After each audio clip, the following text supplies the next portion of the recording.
In this series of short videos, we will be addressing historical events that have impacted this nation throughout its history. We hope that these presentations enhance your appreciation of history and those that lived it. When we study history, we tend to think of historical events, such as a war, as isolated events occurring in time. Studies in history typically move from one event to another without addressing the underlying causes or outcomes, both intended and unintended. We also need to realize that historical events are often multifaceted and are part of a continuum where the beginning and the end may be linked to other events. In this video, we will be looking at what came to be known as the Cold War. While we cannot hope to cover all the details involved in a conflict that covered almost half a century, what we show here should serve as a foundation for further research and study. This segment of our program was designed to support high school classroom instruction dealing with American History Content Statement number 26, which deals specifically with the end of the Cold War.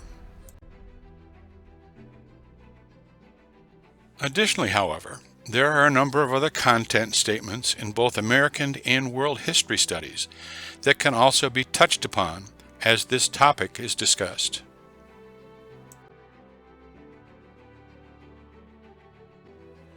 Before we can address the end of the Cold War, which is the primary focus of this video, we should probably set the stage by defining what the Cold War was and why it came to be. The Cold War could be defined as the open yet restricted rivalry that developed after World War II between the United States and the Soviet Union and their respective allies. The Cold War was waged primarily on political, economic, and propaganda fronts, which made it different from any other war in history. It was understood by both sides that direct military conflict between two nuclear-capable superpowers could quickly expand beyond their control with catastrophic consequences. Historians do not fully agree on the dates, but the period is generally considered to span the 1947 Truman Doctrine to the 1991 dissolution of the Soviet Union. The origins of the conflict, however, start building almost a decade earlier. Although not officially recognized until May 14, 1955, the foundation of what was later become known as the Warsaw Pact occurred early in World War II.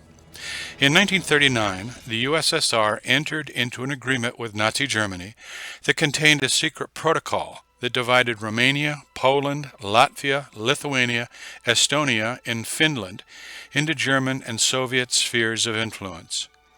Eastern Poland, Latvia, Estonia, Finland, and Bessarabia in northern Romania were recognized as parts of the Soviet sphere of influence.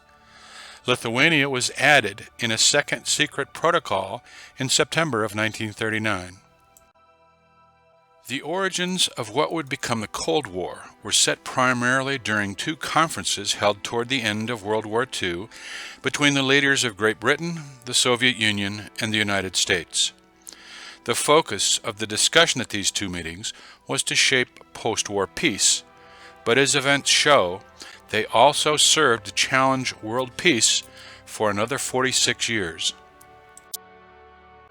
The Yalta Conference was held in Crimea from February 4th to February 14th of 1945 to discuss the post-war reorganization of Germany and Europe and the defeat of Japan. By the time of the Yalta Conference, there was no longer a question regarding German defeat. Each of the three leaders had his own agenda for the meeting. American President Franklin Roosevelt wanted Soviet support in the Pacific War, specifically for the planned invasion of Japan. British Prime Minister Winston Churchill pressed for free elections and democratic governments in Eastern and Central Europe, while Soviet Premier Joseph Stalin demanded a Soviet sphere of political influence in Eastern and Central Europe as an essential aspect of the USSR's national security strategy. One of the major results of this meeting was that all three leaders ratified an agreement setting the boundaries of post-war occupation zones for Germany. There would be 3 zones of occupation, one for each of the 3 principal allies. They also later agreed to give France a zone of occupation, but Stalin required that it be carved out of the US and British zones. Stalin agreed to enter the fight against the Empire of Japan 2 or 3 months after Germany surrendered and the war in Europe was terminated. In making this agreement, however, the Soviet Union would receive a number of concessions in the Far East. The second meeting was held at Potsdam, Germany, from July 17th to August 2nd, 1945. Participants at this meeting were Stalin, Clement Attlee, who replaced Churchill as British Prime Minister, and President Harry S. Truman, representing the United States after President Roosevelt's death. The conference resulted in the Potsdam Declaration regarding the surrender of Japan and the Potsdam Agreement regarding the Soviet annexation of former Polish territories. A number of changes had taken place in the 5 months since the Yalta Conference that greatly affected the relationship among the leaders. The Soviet Union had occupied Central and Eastern Europe, and the Red Army effectively controlled the Baltic states, Poland, Czechoslovakia, Hungary, Bulgaria, and Romania. Stalin had set up a puppet communist government in Poland, insisted that his control of Eastern Europe was a defensive measure against possible future attacks, and claimed that it was a legitimate sphere of Soviet influence. The Western Allies had left Eastern Germany and the city of Berlin to be occupied by the Red Army. The Yalta Conference, held in February of 1945, had already determined that Germany and Berlin would be divided into 4 zones of occupation. The Soviets would occupy the eastern half of Germany and the eastern section of the city of Berlin. British, French, and American forces would occupy the western section of the country and the western sector of Berlin. In 1949, the Federal Republic of Germany was created out of the western zones. The Soviet zone became the German Democratic Republic.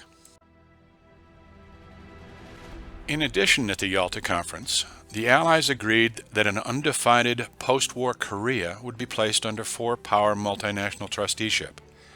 After Japan's surrender, this agreement was modified to a joint Soviet-American occupation of Korea.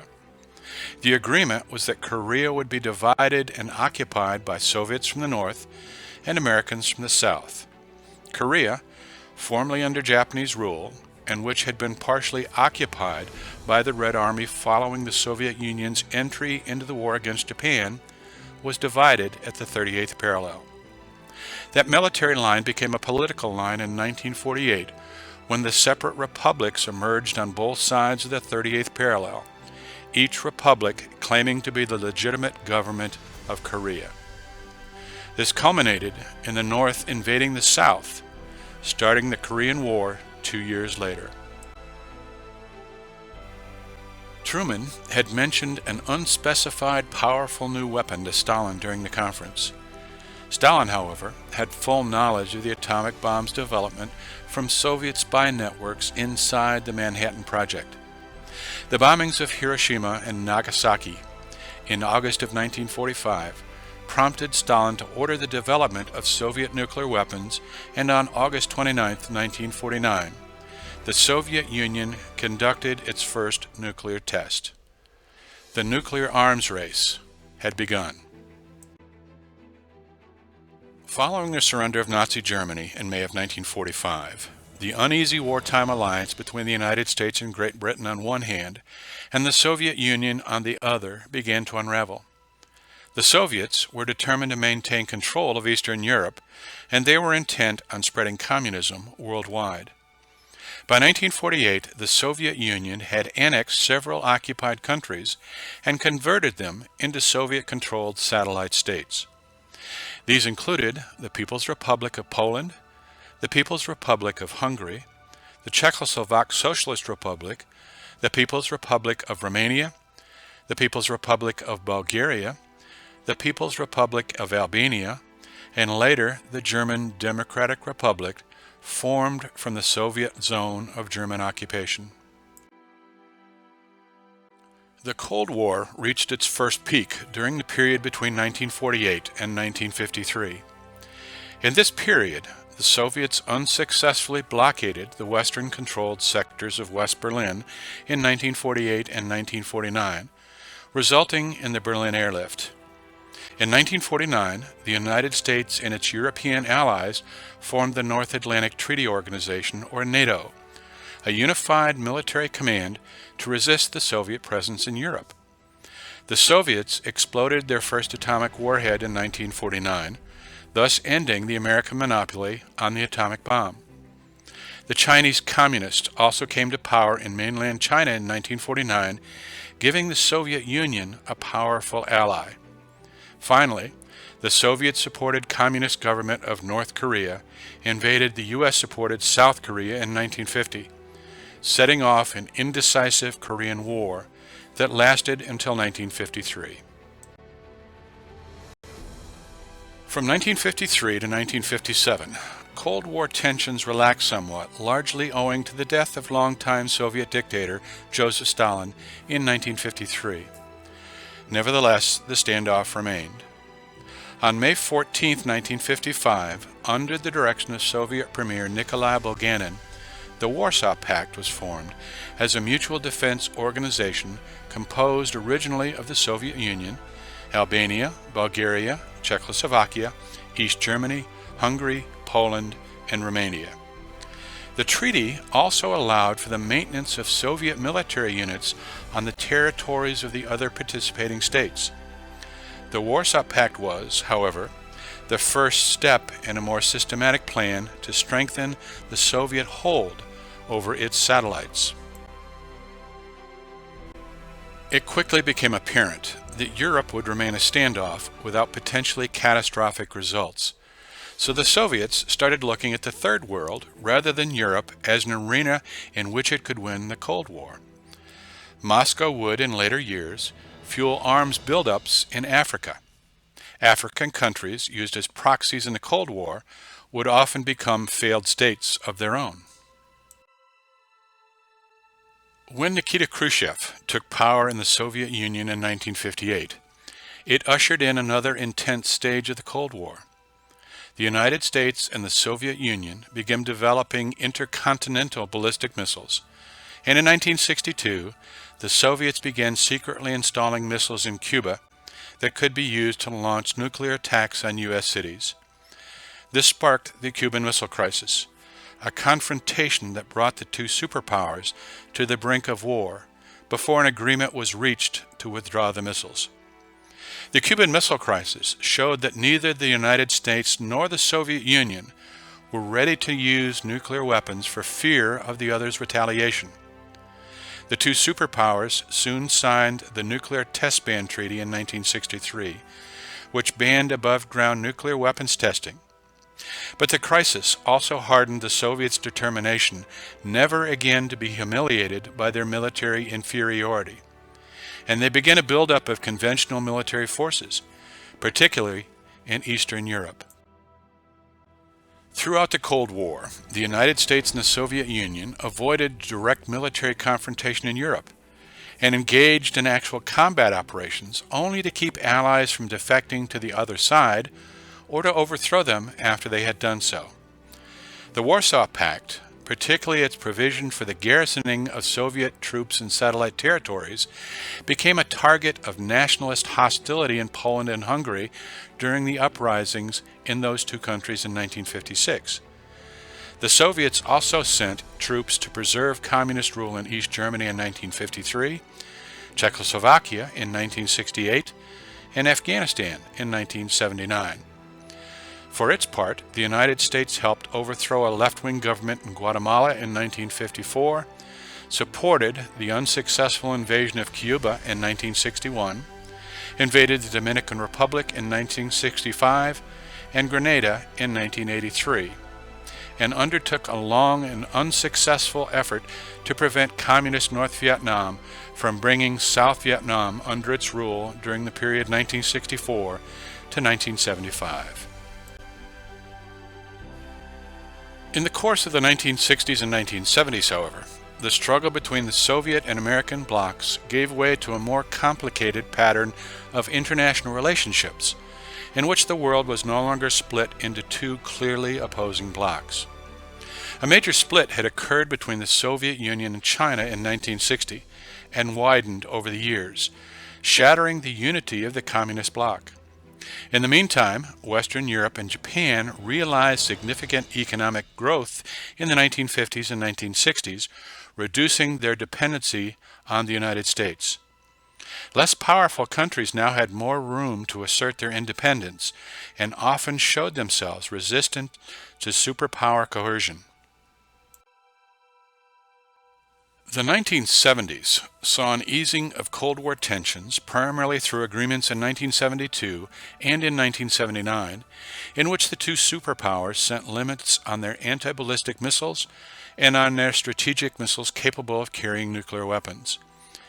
That, however, was followed by a period of renewed Cold War tensions in the early 1980s, as the two superpowers continued their massive arms buildup and competed for influence in the Third World.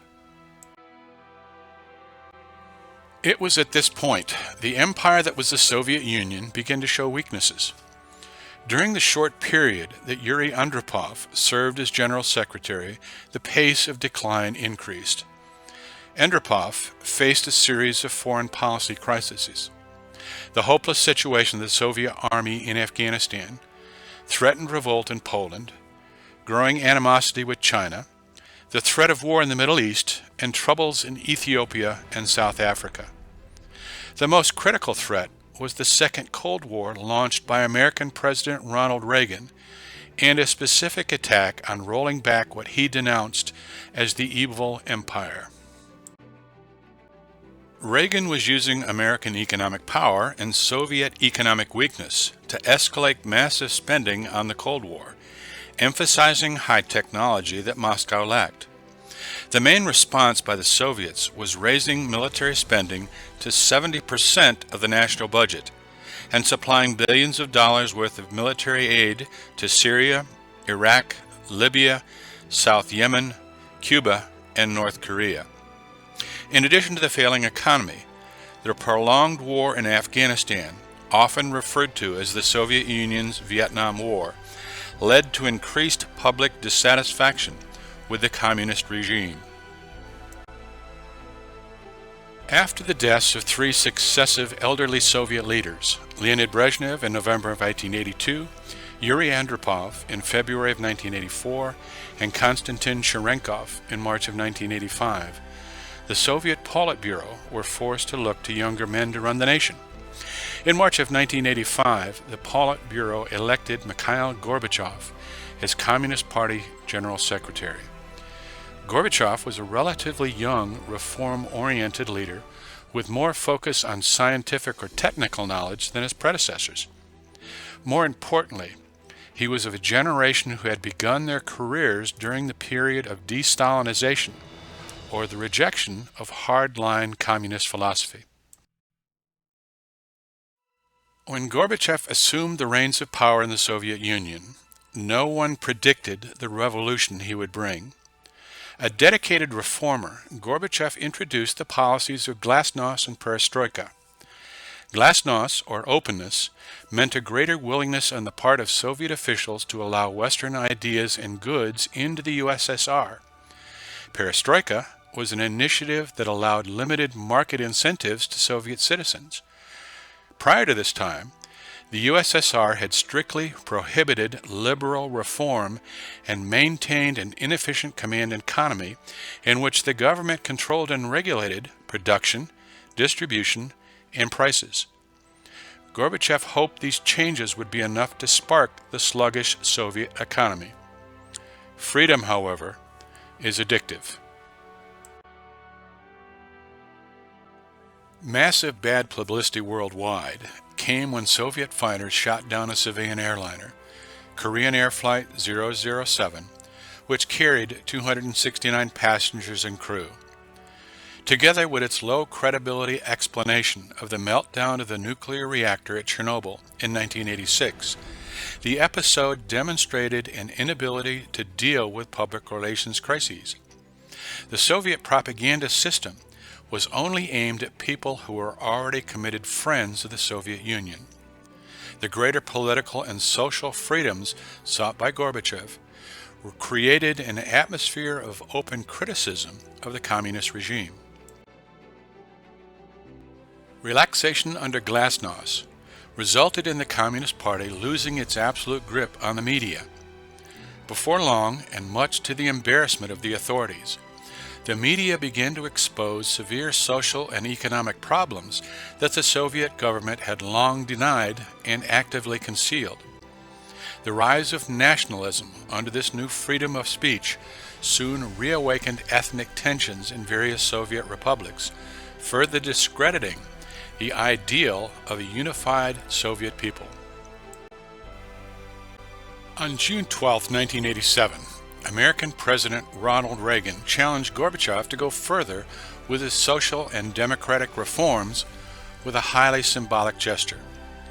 At a speech at the Brandenburg Gate, next to the Berlin Wall, Reagan stated, General Secretary Gorbachev, if you seek peace, if you seek prosperity for the Soviet Union and Eastern Europe, if you seek liberalization, come here to this gate.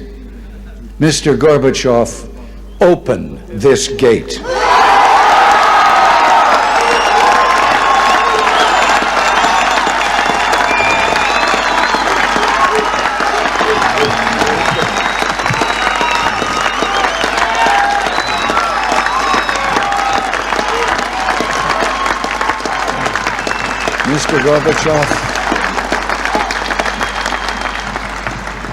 Mr. Gorbachev, tear down this wall.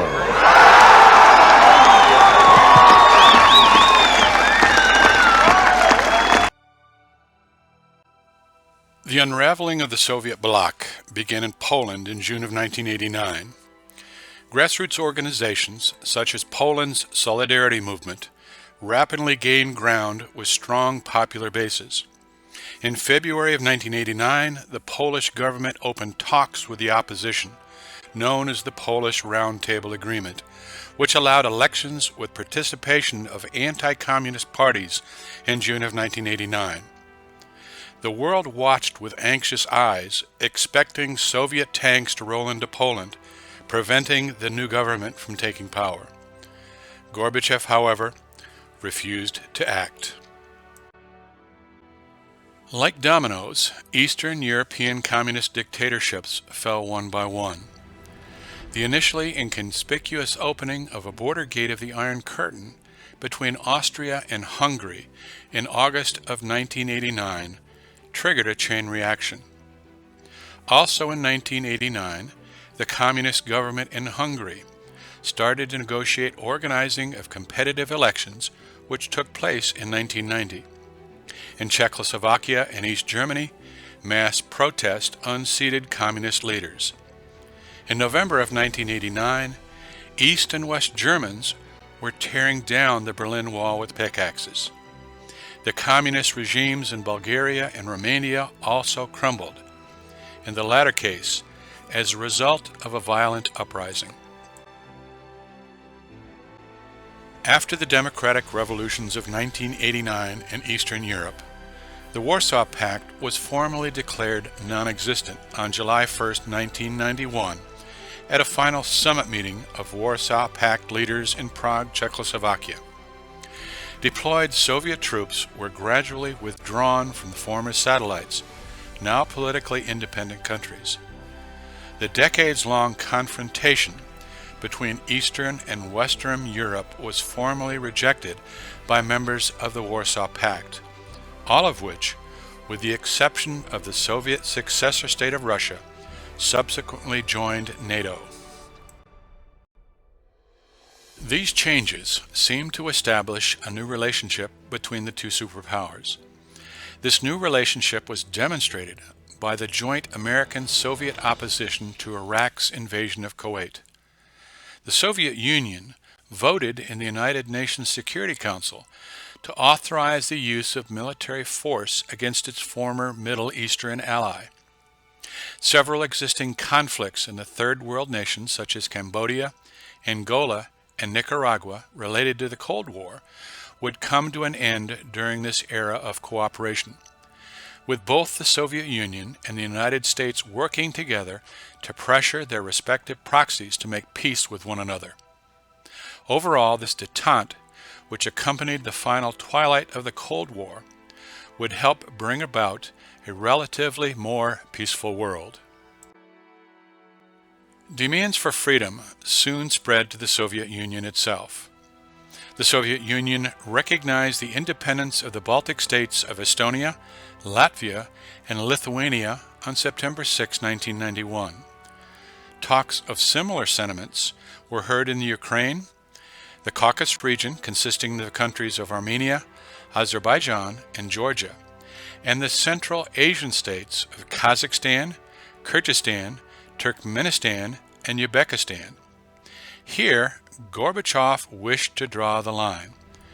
Self-determination for Eastern Europe was one thing, but he intended to maintain the territorial integrity of the Soviet Union.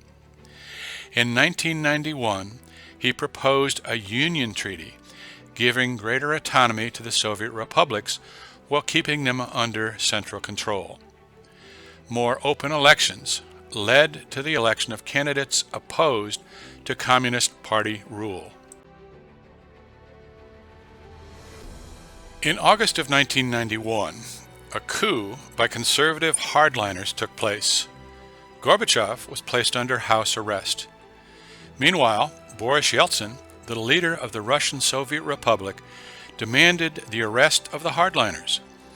The army and the public sided with Yeltsin, and the coup failed.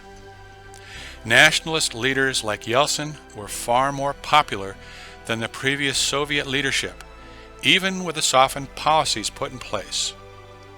Although restored to power, Gorbachev's authority had been irreparably undermined.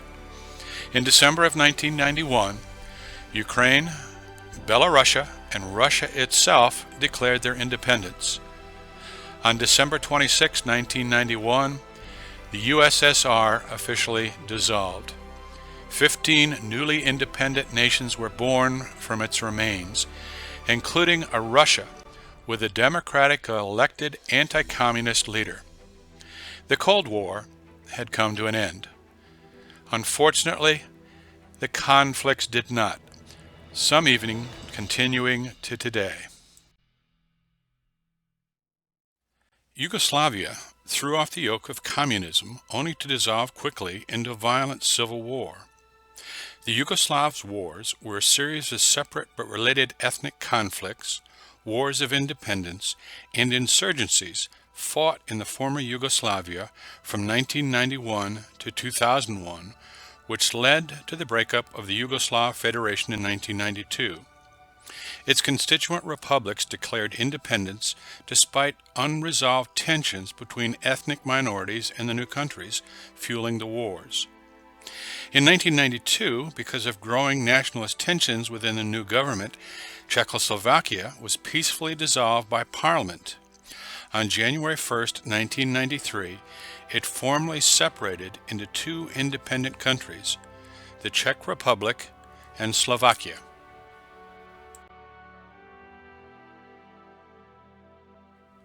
Americans were pleasantly shocked, but shocked nonetheless, at the turn of events in the Soviet bloc. Both Republicans and Democrats were quick to claim credit for winning the Cold War. Others pointed out that no one really won the Cold War. The United States spent trillions of dollars arming themselves for a direct confrontation with the Soviet Union that fortunately never came. The Soviets spent an even larger percentage of their funds trying to keep up, a step that ultimately cost them a nation. Although many in the former Soviet Union realized additional freedoms, others faced regional, racial, and religious conflict.